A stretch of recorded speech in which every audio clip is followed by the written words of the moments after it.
እመቤታችን ብዙ ስም አላት። ኪዳነ ምሕረት እያልን እንጠራታለን።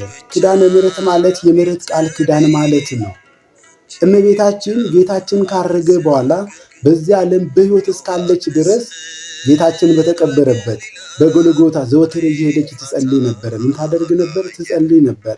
የካቲት 16 ቀን ልጇ ኢየሱስ ክርስቶስ መታሰቢያውን ለሚያደርጉለት ስሟን ለሚጠሩ በእርሷ አማላጅነት ለሚተማመኑ ሁሉ በምድር በረከትን በሰማይ የዘላለም መንግስትን እንደሚወርሱ የምሕረት ቃል ኪዳን ሰጥቶታል።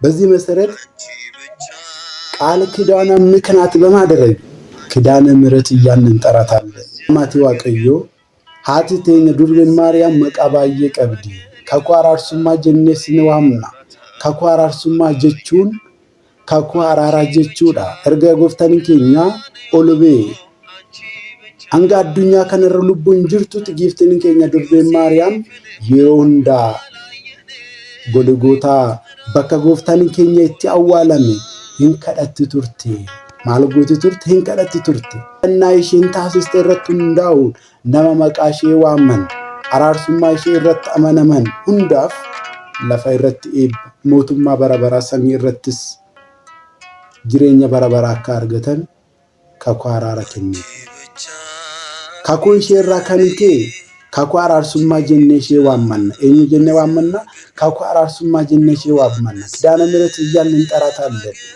አባቶቻችን ትናንትና ቃል ኪዳኗን በማመን በዕለቱ የተቸገሩትን በመርዳት የተራቡትን በማብላት የጠሙትን በማጠጣት የተራቆቱትን ደግሞ በማልበስ የታሰሩትን በመጠየቅ በማስፈታት በምድር በረከትን በሰማይ ደግሞ የዘላለም ሕይወትን አገኘ። ወገኖቼ እኛም ቃል ኪዳኗን በማመን በድንግል ማርያም ስም